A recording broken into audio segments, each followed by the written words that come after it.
What's up guys, Kevin Cage here with another XRP update. If you still don't know what you hold, be sure to watch until the end of this video.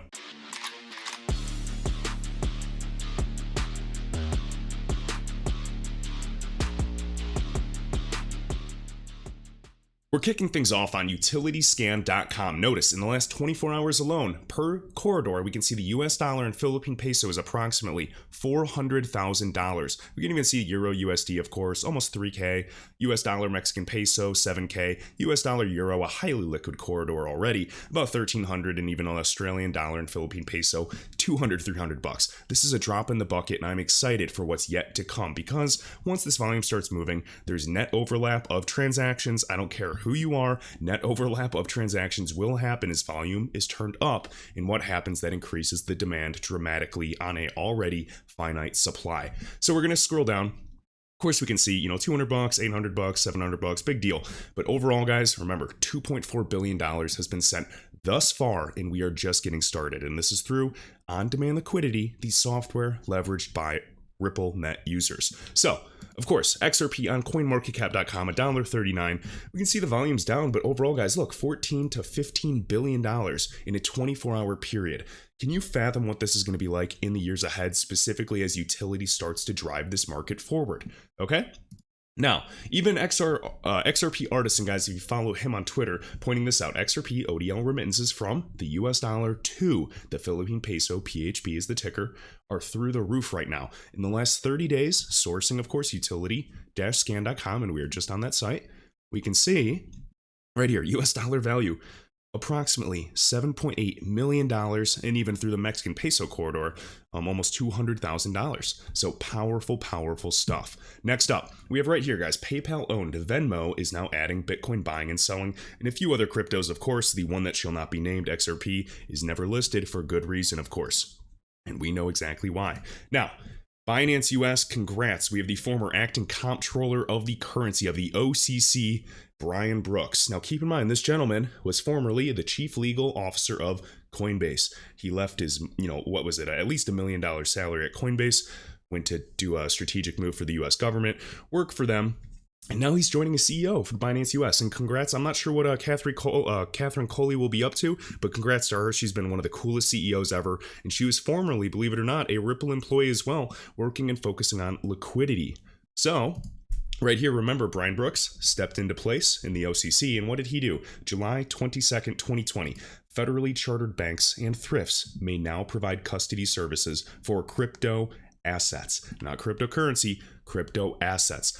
This is, again, bringing validation to this asset class. You're seeing Larry Fink, you're seeing people of the highest caliber and massive custodians saying, yes, it could turn into a big asset class. When they say that, you have to pay attention because they already validate it. They're just kind of slowly stringing people along and feeding them what they want to hear. This asset class is here to stay, guys. It started off highly speculative, just like everything, and utility is going to start coming. Speculation's still going to come. There's still going to be irrationality in every market. There's going to be assets that pump for no reason. You're not going to know why. But yet again, utility will drive this market. Okay? We also have, aka Crypto Dad now. So this is Chris Giancarlo. He joins the board of the Bitcoin lender BlockFi. So I'm sure you guys are familiar with BlockFi. I'm sure maybe some of you also use Nexo.io as well for crypto lending. He knows what's going on. And yes, he was a former CFTC chairman. Do you guys remember this article as well, right by Forbes? XRP is not a security, declares former CFTC chairman. This is Christopher Giancarlo, the same gentleman that just joined the board. Now, funny enough, his law firm as well is kind of represented and involved with Ripple, believe it or not. So he speaks very highly of XRP. He's actually involved in the digital dollar project, as we are already well aware of. And funny enough, who's essentially a huge part of the digital dollar project? Accenture. Who's Accenture? An early investor, one of the first investors in Ripple. Small world. Okay, so of course there's vested interests across the board. I really like what he has to say. He understands this technology. He's supporting this ecosystem. So just like that, just like Gary Gensler is the new SEC chair, at least these people understand the technology, and then we're going to see how they further regulate it. Okay? Next up, so we have Christopher Giancarlo and CoinDesk. You guys can scroll through this, and man, I really want to show some very interesting things at the end of this video. And next up, guys, from Unstoppable Domains, one of my sponsors, we are live with our 5th premium domain NFT drop. We just released 150 plus premium domains in the finance categories, such as Cash.crypto, Trader.crypto, and Rich.crypto. If you're brand new, guys, links are in the top of this video description to get your own domain. Notice everything I talk about on this channel, I actively use. Cage.crypto is one of my domains. I believe I have, let's see, XRP, VeChain, Bitcoin, Ethereum, and maybe Chainlink, I forget, which I have tied to that wallet. So if anybody ever sends crypto to that actual domain, kevincage.crypto, it'll go to that specific wallet, whether it's on my Ledger Nano, whether it's on Trust Wallet, you name it. So I love that application. And keep in mind, these domains are more than just essentially email addresses for money. They have them for sale right now. And I know these are very, very expensive, but guess what? They're flipping for profit left and right. Interestingly enough, you can see portfolio.crypto, accounting.crypto, trader.crypto. These act as hack-proof, decentralized websites where you do not need hosting fees. There's no renewing, none of that nonsense. And this is very, very interesting as we enter Web 3.0. So just wanted to point that out. Keep in mind, they are in fact part of this open payments coalition, which is, again, started by Ripple. So Ripple, Unstoppable Domains, Brave, all these guys are working together. Flutterwave, that's a RippleNet user. And notice this is back in June 2020. We can see they're launching this Pay ID initiative, Universal ID for payments, breaking down the borders and focusing on open payments, guys, uniting payments. No more walls, no more fragmented silos. So I love this message, and of course, I'm happy to support them any way I can. So now, PayID is actually called PayString, the Universal Payment Identifier. If you guys want to learn more, you can go to paystring.org, and we can scroll through and see who uses PayString. Of course, we can see Ripple. They really kind of got this thing going. We have Unstoppable Domains. They've been around and are wildly successful for good reason. We have Uphold, of course, an exchange. Signum, based out of Switzerland. We got Mercury FX, the first XRP user, well, one of the 3 when XRapid went live. We got GateHub, Global ID, PolySign, had to whisper that. We have, let's see, D-Money, Dharma, Forte, and remember Forte, guys, a $100 million fund for mainstream blockchain games. Yes, guys, this is them and Ripple. Of course, they're focusing on even using the XRPL in gaming adoption. These are the things I follow. Some people try to follow the money. I think we can beat the money a lot as well in this market. So just wanted to point that out. Now, I love this. This is XRP_Storts. Notice he's actually retweeting a clip of Brad Garlinghouse back in the day when XRP was at 47 cents. And listen to what he says, talking about the Department of Justice saying XRP was classified as a virtual currency. Cough, cough, not a security. We're just going to keep screaming this from the rooftops. Even here in the U.S., the Department of Justice has viewed XRP as a currency, and the Department of Treasury has viewed XRP as a currency. Let's do that one more time, and I'm going to turn it up a little bit.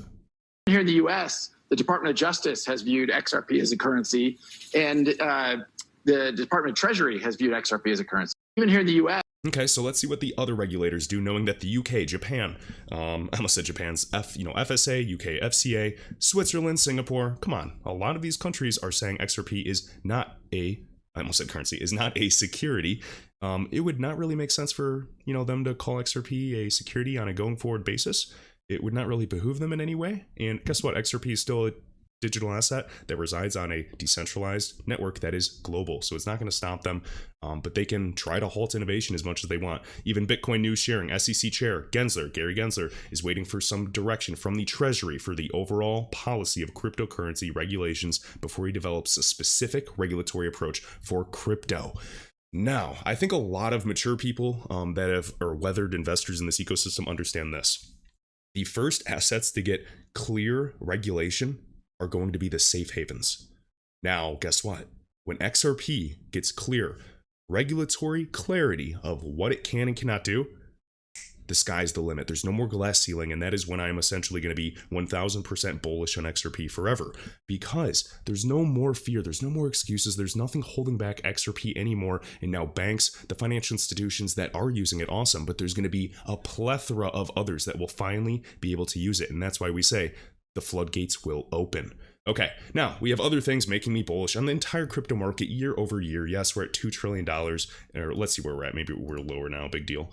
Let's see, right here. Yep, we're still at $2 trillion in global market capitalization. Thanks, Tether, but guess what? We're still early. I'm not worried about that. The good news, we are early in this market. The bad news, we are early. Does it require waiting? Yes, and I will outwait anybody for these types of returns. Notice, so TD Ameritrade, guys, cryptocurrencies could potentially be considered a viable alternative to investments for portfolio diversification. I'm going to speed through this, and then I want to talk about the really good stuff at the end of this one. We have this, talking about it, a hedge to inflation, digital assets, benefits of fractionalizing assets. Yeah, I get it. But they're missing the whole thing. They're still giving that narrative and trying to tell people it's just like a silly little investment vehicle. This is, in my mind, undermining what cryptocurrency really means for this entire system, guys. A finite supply that can potentially power a network. A decentralized, immutable network. One of my investments, besides XRP, which is a huge investment, is DAG, D-A-G, by Constellation. They're working with autonomous vehicles with the Department of Defense, Army, Navy, Air Force. Yet nobody talks about it. I'm focused on utility. Some people are chasing SafeMoon and Dogecoin. Yeah, that's fine. Go gamble. I am here focused on utility because the next 5 years, 10 years, this landscape's going to be very different. You think $2 trillion is a lot for this market? You have something coming for you. It's going to go 10 trillion plus, maybe 50 trillion, maybe even more. The global stock market is $100 trillion plus today. So you tell me, because guess what? In the future, this stock market is going to run on protocols such as crypto assets. So we will absolutely see. And we always sound crazy, but wait until we're right. So, Anderzel right here. Am I reading this right? Interledger Protocol, ILP, guys, is created by Ripple, integrated with PayPal. No surprise, we've seen them integrated with Apple, all of that. Oh, yeah, he even says right there, integrated with Apple Pay. And this is a World Bank document. Link is right here as well if you guys want to check it out and follow X_Anderson. So right here, Interledger team already developed several settlement engines for different types of non-crypto payments. Non-crypto payments, guys, it's still about interoperability, okay?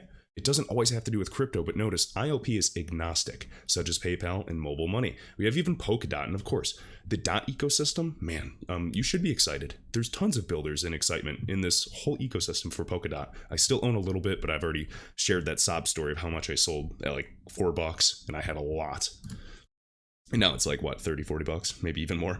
So we have I Am Legion, guys. This is the gentleman you have to follow as well. So I Am Legion on Twitter, one of the best XRP researchers, been mapping this for years, guys. He has a blog that is 100% free. So if you have information that you can get your fingertips on and potentially read something that leads you to an investment vehicle that can change your life, I think that is 100% worth noting. Notice he's referring to this retweet right here with all the ILP integrations, or at least documents that we found throughout the years. PayPal, Apple, Microsoft, Swift, the World Bank, the European Central Bank, the Bank of Japan, Quilt, and of course Project Ubin. Do we see a trend? Well, he sure does, and even goes on to show you all the screenshots and proof down below with Microsoft's ILP integration. You can see, of course, the famous controversial picture as well.